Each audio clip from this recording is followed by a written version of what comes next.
novamente juntos para seguirmos com a leitura do livro Novos Rumos da Medicina, volume 1 e 2, do Dr. Inácio Ferreira. Mais um caso típico de obsessão. Para nós, que consagramos boa parte do tempo ao estudo e à investigação dessas questões julgadas tão transcendentais, cada hora que passa representa um grande acervo de conhecimentos e maior revolta por não vermos a predisposição da ciência em se encaminhar para a vereda da verdade. Tudo vem a seu tempo, todavia, enquanto esperamos pela libertação da ciência materialista, que há de quebrar um dia as cadeias do dogmatismo e do orgulho, que aprende ao pelourinho do atraso, vamos continuando o caminho, procurando da melhor maneira possível enfrentar não só a maldade das criaturas terrenas, como também seguir as etapas múltiplas por que passam essas mesmas criaturas no mundo espiritual. Por várias vezes, procuramos dar uma pálida ideia do esforço e da boa vontade de que precisa estar revestido todo aquele que palmilha o terreno espiritual, mormente na sua parte consagrada à cura das obsessões. Procuramos dar exemplos e procuramos apontar os maiores perseguidores da doutrina, inimigos que no plano espiritual nada mais fazem do que continuar a sua faina de destruição, impelidos pelo mal, arrastados pelo ódio, sentimento que constituíram o seu apanágio na vida material. Não é de admirar a continuação dessa luta, embora sejam espíritos mais ou menos preparados, com conhecimentos profundos, percepção integral, espíritos perfeitamente conscientes do seu estado de desencarnados.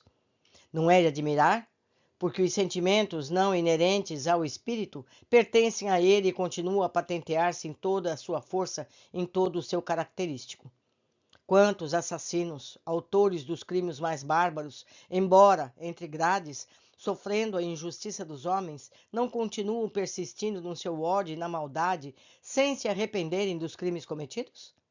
Na vida espiritual, que nada mais representa do que a verdadeira vida do espírito, a vida dos sentimentos, com maior razão, eles persistem nos seus propósitos, alimentando-se com os mesmos desejos, empregando os mesmos esforços, deixando-se arrastar nas suas mesmas pretensões.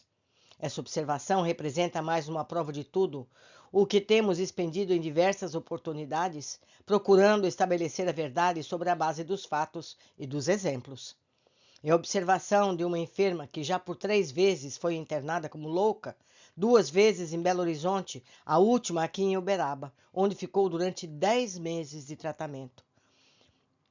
Padecendo com a atuação de várias entidades orientadas por um sacerdote, que nada mais fez do que demonstrar, com seus propósitos, os maus atos que sempre praticou na vida material, desvirtuando a grandeza da sua missão, maculando as suas vestes que deviam representar um fator de respeito e de honra. Foi ou é, ainda, uma entidade terrível, verdadeiro gênio do mal, espalhando mágoas, provocando lágrimas e desesperos, quando devia, segundo o exemplo daquele em quem nome que for ordenado, ser o amparo dos infelizes, o consolador dos aflitos, o pastor acolhendo o rebanho atacado pela lepra dos maus sentimentos. Durante todo o tempo da internação da enferma, tivemos que sustentar uma luta porfiada, aparando os seus golpes traiçoeiros, envergonhando-nos mesmo dos meios baixos de que se lançava a mão para nos afastar do caminho do dever, deixando-lhe o campo livre para melhor saciar o seu apetite, aguçado pelo mau cheiro da carne putrefata.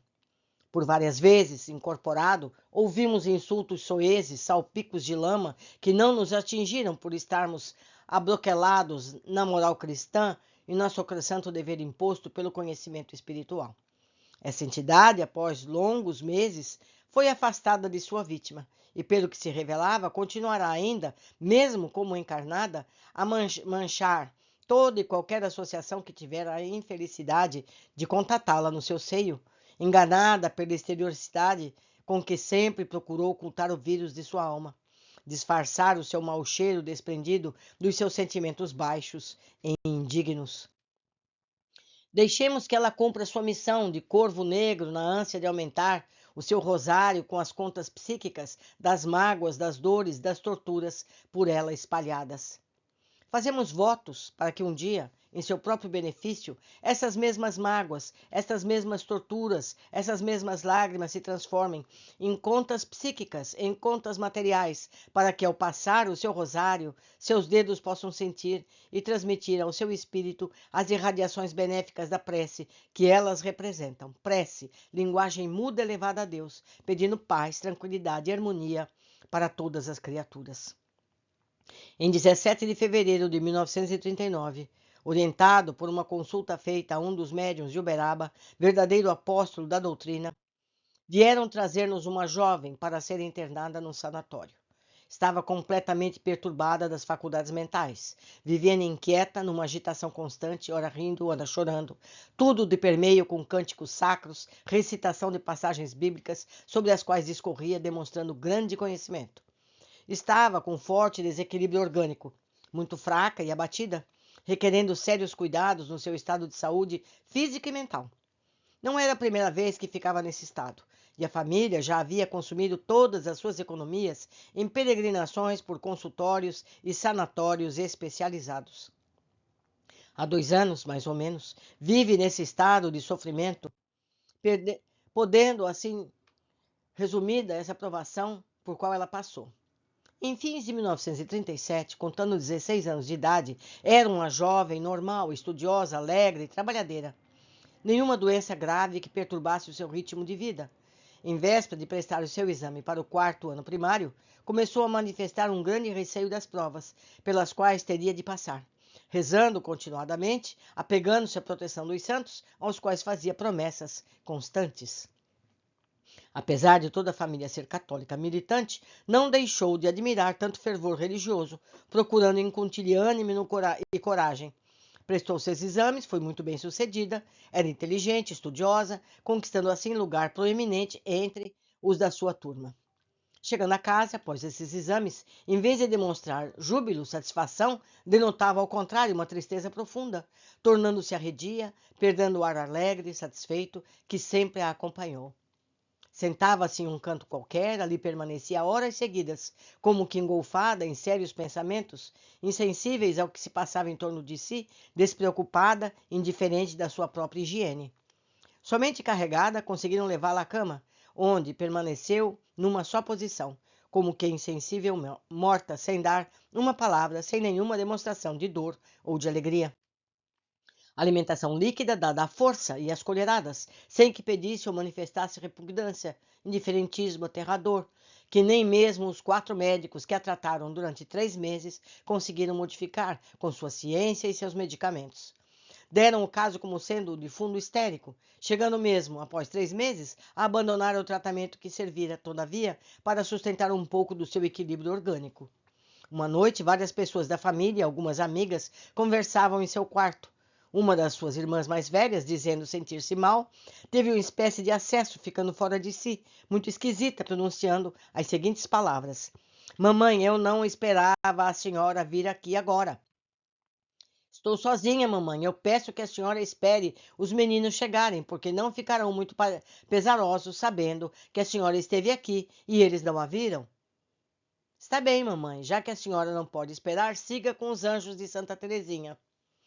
Após essas palavras, houve um grande rebuliço na casa, pois enquanto uns procuravam socorrer a jovem no seu acesso, outros choravam, outros ainda ajoelhados, tomavam seus terços, oravam por alma da defunta, pois a mãe referida se desencarnara havia 4 anos.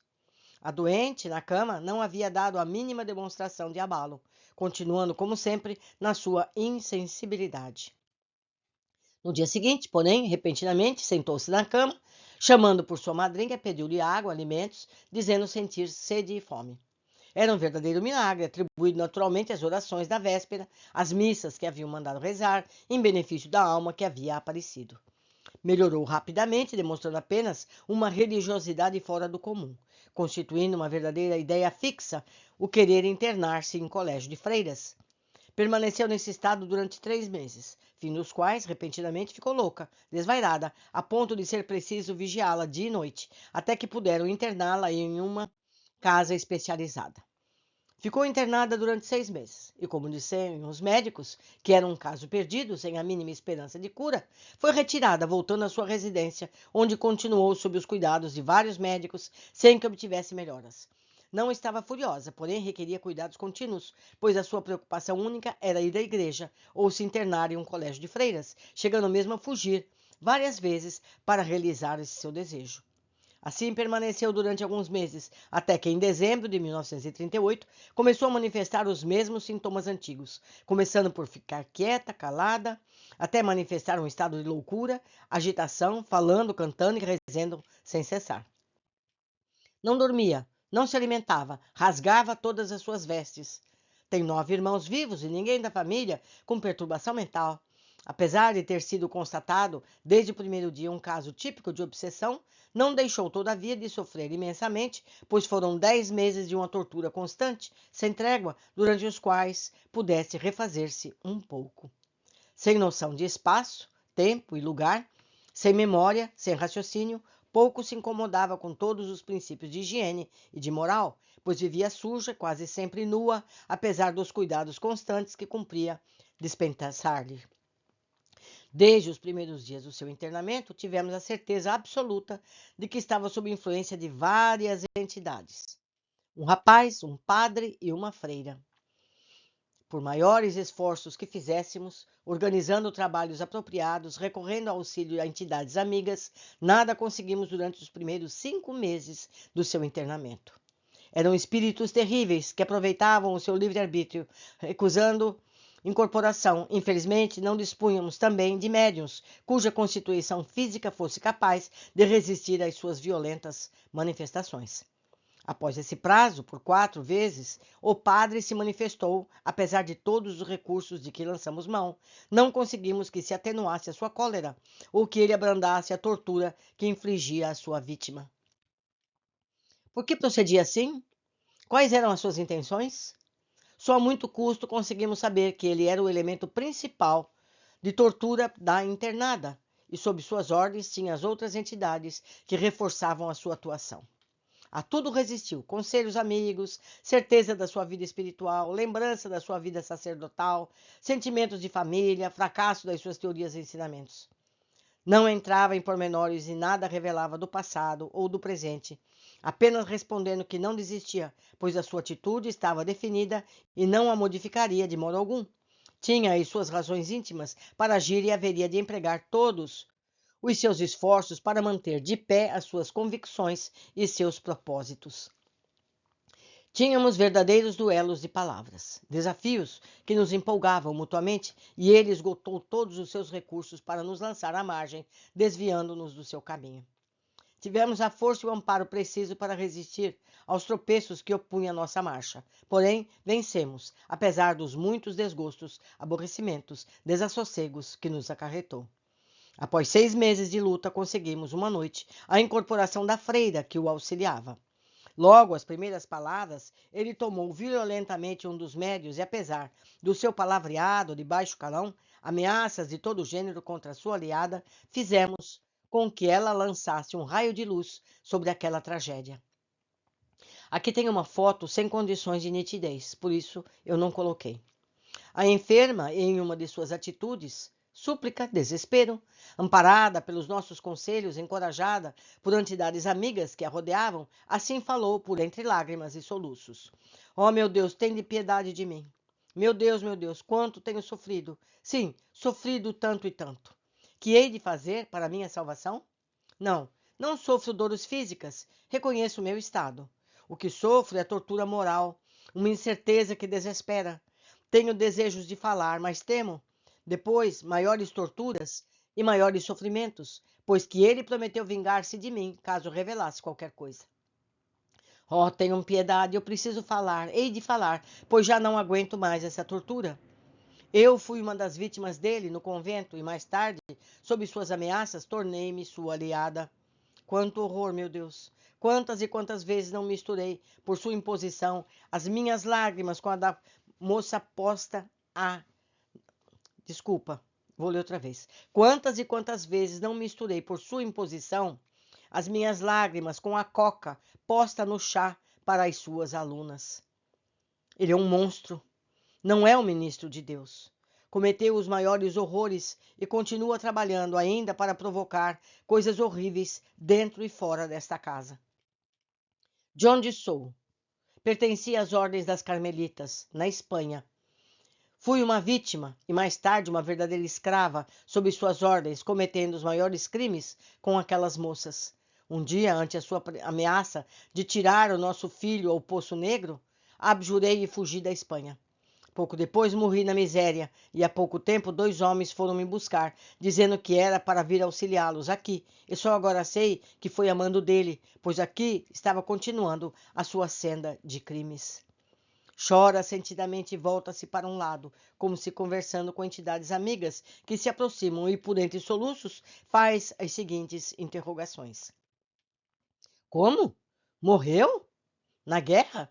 Sim, deixei-o enrolado na porta da igreja, quando já estava com 22 dias. Morreu o homem já? Sim, sim, irmã Catarina, conheço muito, muito. Como está velha. Sim, sim, irmã. Vou com a senhora, pois necessito de uma criatura amiga para me amparar, e a senhora era tão boa, tão meiga.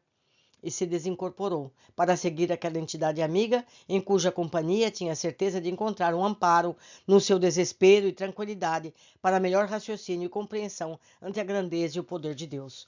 Então, detalhando, a freira estava incorporada, falando com o médico e os assessores dele. De repente, ela parou de falar com eles e começou a falar com outro espírito, que foi o texto que eu acabei de ler. Eu vou reler para vocês, porque ela está respondendo no corpo do médium para um espírito que está conversando com ela. Então ela respondeu: como? Morreu? Então o espírito falou alguma coisa. Na guerra?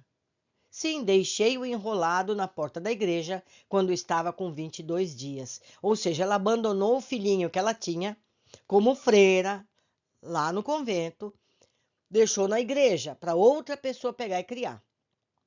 Aí ela diz: então ele já morreu? Homem, adulto? Aí o espírito responde para ela e ela torna a falar: sim, sim, irmã Catarina, conheço muito. Como está velha? Sim, sim, irmã, vou com a senhora, pois necessito de uma criatura amiga para me amparar. E a senhora era tão boa, tão meiga, ou seja, era uma freira, já no plano espiritual, que ela conheceu quando freira no convento. E ela se desincorporou para seguir aquela entidade amiga, em cuja companhia tinha a certeza de encontrar um amparo no seu desespero e tranquilidade, para melhor raciocínio e compreensão ante a grandeza e o poder de Deus. Não é difícil reconstituir a história de todos os dias e todas as épocas, pois são fatos consumados e geralmente sepultados nos poços negros da consciência. As criancinhas que nasciam nos conventos, filhos das freiras forçadas a engravidar pelo sexo com seus padres, eram jogadas em poços para morrerem. Isso é muito triste, mas é verdade. Continuando. Moça devota, movida por essa fé inquebrantável e por desejo muito humano de consagrar uma vida inteiramente a Deus, que sua alma concedia com todo o esplendor e grandiosidade, entrou para um convento. A alma jovem, simples, confiante, deixou-se arrastar por um sacerdote que não soube honrar as suas vestes e a sua comunidade, prendendo-se com ele.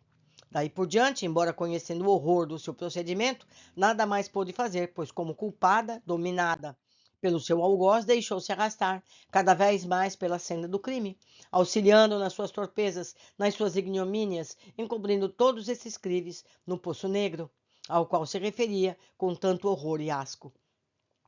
Com seu auxílio, misturando entorpecentes no chá das alunas, facilitava a conscupiência desse sacerdote, cujo psiquismo desviado dos sãos princípios da moral espalhou muita dor, muita infelicidade, inclusive contra a paciente que se trata desta observação e que, nessa época, era uma das alunas que se preparava para tomar o hábito de freira.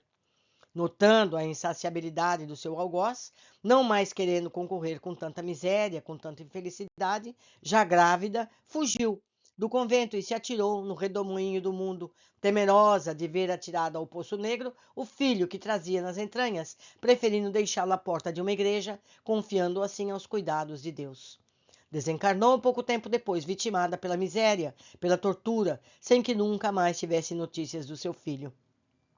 Esse, por sua vez, ignorando a origem nefanda do seu nascimento, cresceu, tornou-se homem, foi um desses milhares de jovens cuja vida é dada em holocausto à ambição dos homens, que provocam as guerras, movidos pelo desejo de se elevarem perante os demais e conservarem a fome perante a história. Naturalmente, o espírito jovem dessa freira continuava em algum convento da Espanha, mergulhado em preces e orações, para poder ganhar o reino dos céus, e não as caldeiras do inferno, conforme seu algoz naturalmente lhe prometera em honra daquele Deus cujo nome manchava a todo momento e a todo instante. Ele, já perseguindo uma das suas vítimas, a doente de quem tratamos, e sentindo-se fraco para agir sozinho, lembrou-se da antiga comparsa e mandou chamá-la para continuar. Pelo terror, usufruindo do seu auxílio, não satisfeito, mandou buscar também essa outra entidade, inculcando-lhe mentiras contra a paciente, procurando acirrar o seu ódio contra ela, adquirindo assim mais um auxiliar para a perpetuação dos seus crimes. Por isso que ele não falava, ele sabia que ele era culpado.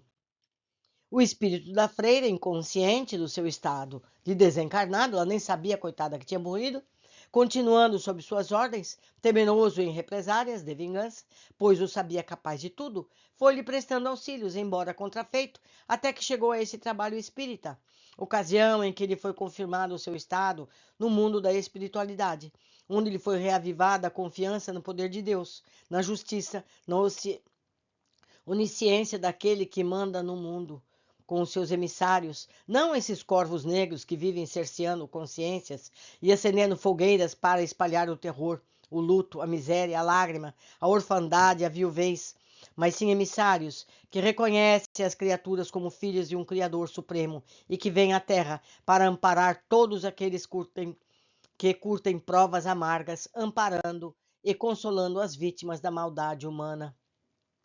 Fazendo um parênteses aqui, meus amigos, não são todos os padres dessa forma, mas eu quero apenas lembrar as centenas de padres que respondem processos, especialmente Portugal e Espanha, por terem abusado da inocência, muitas vezes de crianças, e pagam altas indenizações para essas famílias. É muito triste, não é verdade? Ninguém é obrigado a ser sacerdote, é porque quer. Continuando. Só então o seu espírito sofredor soube reconhecer a grandeza da justiça de Deus, que não falha nunca, e pôde encontrar criaturas sinceras e boas, entre as quais sua antiga companheira de convento, irmã Catarina, alma boa e sincera, em cujo seio poderia encontrar o calor necessário para desentorpecer a sua razão e o seu raciocínio, com auxílio dos quais voltará um dia para, por si mesma, pagar todas as iniquidades para as quais contribuiu, embora sob o guante do terror e das ameaças. O sacerdote, alma negra, má, impiedosa, embora plenamente consciente do seu estado e plenamente convicto dos seus ensinamentos errôneos, em vez de encontrar o céu que apontava aos seus crentes e onde julgava estar-lhe reservado um lugar de proeminência como enviado do Cristo, sempre demonstrou um ódio frequente e não conseguimos que transformasse os seus sentimentos, tanto que foi cerceado nos seus propósitos de vingança, obrigado a retirar-se do sanatório, levado para regiões outras, onde pudesse encontrar fatores mais favoráveis para a meditação e consequente arrependimento dos seus atos. Ou seja, não foi possível doutrinar esse pobre homem. Ele foi levado para áreas em que estão no mesmo nível de vibração que ele, para poder deixar a moça em paz. Continuando. Em nova encarnação futura, naturalmente, irá encontrar o inferno da existência, no qual jamais acreditou, mas que se servia para aterrorizar as consciências dos crentes, a fim de melhor obter deles o auxílio para facilitar a sua sanha de sátiro no seu espírito de grandezas e honrarias. Inferno? Onde sentirá o calor das labaredas provocadas pelos ódios que despertou? Onde ouvirá o barulho crepitante do lenho constituído pela madeira dos crucifixos que tratou com tanto desdém? um inferno onde será incessantemente atormentado pelos gemidos e pelos soluços que espalhou durante a sua vida de crimes, inferno onde o seu sossego, a sua tranquilidade serão sempre entrecortados pelas exclamações de dor e pelos gritos de desespero daqueles espíritos cujos corpos tenros mandou atirar nos poços negros, esquecidos de que ficaram ocultos aos olhos dos homens, jamais, porém, aos olhos de Deus, inferno onde sentirá sempre as tenazes do remorso a lhe apertarem, estalando os ossos, mortificando as suas noites sempre atormentadas pelos fantasmas existentes da sua própria imaginação. Fantasmas que emergirão daquele fosso profundo, onde a sua maldade atirava, procurando encobertar o seu recesso à escuridão, o produto infame dos seus crimes. Só então encontrará o verdadeiro inferno, a vida material, para a qual voltará um dia para sentir por si mesmo todos os tormentos, todas as dores físicas e morais, todas as vicissitudes, todas as desgraças, forjas da dor, único meio para que os espíritos aprendam e evoluam. Forja onde a pedra bruta dos maus sentimentos se tornará diamante, irradiando a bondade, o carinho, o amparo e a compaixão. Bálsamos que protegem a humanidade, pilares onde se construirá um mundo melhor, que será bafejado pelas brisas da felicidade e da tranquilidade. Somente 11 meses depois, já nas vésperas de alta da paciente, completamente sã, gorda, forte, corada, completamente normalizada, tivemos o prazer de falar com outra entidade que tanto havia contribuído para o seu tormento. Incorporada, assim, nos revelou o seu passado, muito contribuindo para que pudéssemos encadear as observações esparsas que vinham obtendo durante tantos meses. Pediram-se para que viesse aqui dar algumas informações para um trabalho que o senhor está fazendo. Sinto imensa dificuldade, pois é a primeira vez que falo desse jeito, incorporada num médium. Não sei precisar o tempo do princípio dos acontecimentos que se vem perpetuando até hoje, mas recordo-me perfeitamente dos pormenores, pois fui primo desta moça. Morávamos em Portugal, uma pequena localidade denominada Palhaça, lugarejo pertencente à Vinheira, em que não sei se ainda existe com esse nome. Era menino quando se deu um assassinato, único informe possível para que o senhor possa avaliar o tempo. Possuía umas terras, poucas, nas quais trabalhava na exploração de minérios. Por morte de uma tia, coube-nos uma herança composta de dinheiro, terras e propriedade. Ela, desde cedo, perdeu os pais, era criada por uns tios. Esses foram nomeados testamenteiros, e havia uma cláusula dizendo que essa fortuna só seguiria entregue se nos casássemos um dia. Caso contrário, por morte ou por um casamento com outras pessoas, a metade da fortuna reverteria em benefício desses tios. Como todos eram muito católicos, também estabelecia no testamento que, se por acaso ela tivesse inclinação para a vida monástica e quisesse, de livre vontade, entrar para um convento, parte da fortuna seria dos tios e a outra parte constituía dote a ser entregue ao convento para onde entrasse. Eu e ela ignorávamos essas particularidades. Aproximamo-nos e, à proporção que fomos crescendo, maior se tornava a nossa amizade e os desejos de nos casarmos. Os tios, notando esses laços afetivos, pressentindo nisso um casamento que para eles representava a perda da metade da fortuna, trataram de interná-la em um colégio de freiras, alegando que precisava terminar os seus estudos. Achei natural, continuei a minha vida de trabalho, na ânsia de ganhar o bastante para lhe dar conforto como minha esposa. Algum tempo depois, recebi dela uma carta dizendo que desconfiara haver sido internada naquele convento para não continuar os seus estudos, mas sim por imposição de seus tios. Estranhei essa atitude dos tios, exprobrei-lhe o ato que haviam, assim, revelado tão indignos e mais desesperado ainda fiquei quando me confessaram as cláusulas do testamento, dizendo que nada mais podiam fazer, pois já haviam dado a parte do convento e para retirar a sobrinha precisavam pagar mais uma boa quantia, que não estavam em condições de despender. Nessa mesma ocasião, recebo mais uma carta dela pedindo para procurá-la. Queria falar comigo e, apesar de todas as dificuldades, conseguimos encontrar-nos. Pediu, rogou, chorou muito, dizendo que precisava sair dali, pois era seu maior desejo viver comigo.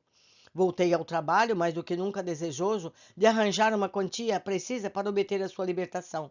E foi assim, para mim um dia de intensa alegria, aquele em que pude ir ao convento levar o bastante para o seu resgate.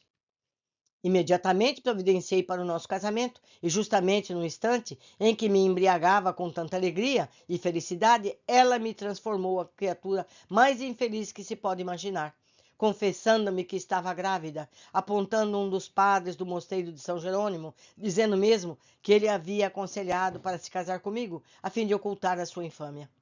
Não sei o que pensei nesse momento, pois uma revolta sucessiva de projetos maus me impediam de raciocinar, procurando uma solução digna para o caso. O certo é que a levei para a casa dos seus tios, onde a deixei, juntamente com uma carta dizendo desistir de tê-la por esposa. Em seguida fui ao mosteiro e mandei chamar o padre que havia sido o causador da minha infelicidade. Disse-lhe que um doente pertence a uma família das suas relações, estava muito mal e queria sua presença para lhe ministrar os últimos sacramentos.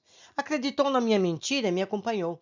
No caminho apunhalei-o várias vezes, esquartejei-o ocultando os pedaços do seu corpo em uma das galerias das minas.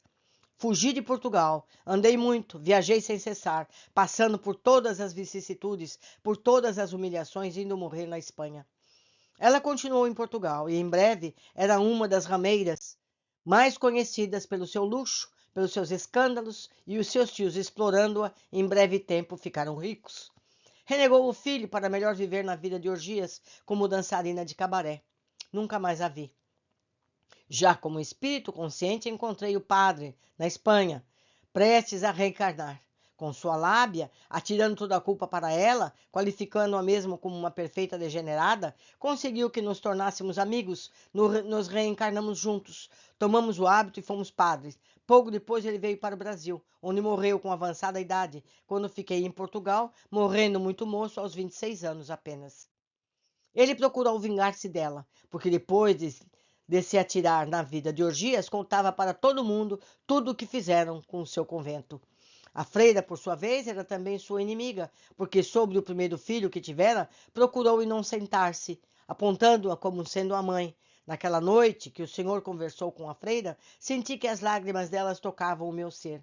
Pode crer que me senti tão feliz, tão satisfeito quando a vi retirar-se em companhia de outras freiras, entre as quais aquele anjo de caridade, que desde aquela noite recalquei os meus propósitos de vingança. Retirei-me também com o filho de nunca mais voltar e só vim agora, atendendo a seu pedido. Não mais desejo o mal dela. Que seja feliz, enquanto irei procurar também um pouco de repouso, um pouco de tranquilidade. Meu nome? Manuel de Aquino. Será o último ato dessa tragédia que vem me perpetuando há tantos anos? Não o cremos. Essas criaturas não passam de grãos de areia arrancados no deserto da humanidade, arrastado pela torrente turbilhonante dos ventos da perfeição. Em idas sucessivas, terão contatos íntimos até que perfeitamente identificados possam trabalhar juntos no trabalho de apagar as manchas com que foram salpicando a toalha da mesa, ao redor da qual se reúnem todas as criaturas que trabalham e que lutam em prol da regeneração da humanidade. Só então descerá sobre esse cenário a cortina do esquecimento, sob as melodias divinas que se elevarão em acordes perfeitos, entoando o hino da paz e da felicidade. Meus amigos, todos nós cometemos erros. Todos. Não existe ninguém na Terra que não tenha um passado escuro como qualquer um desses. Nós nascemos e voltamos, e tornamos a nascer, tornamos a partir, refazendo as nossas vidas, retificando os nossos erros, para finalmente nos purificarmos. Espero que estejam apreciando, aprendendo e aproveitando também para não cometer erros maiores dos que os que já fizemos. Por hoje ficamos aqui, aguardo todos na sequência dos nossos estudos.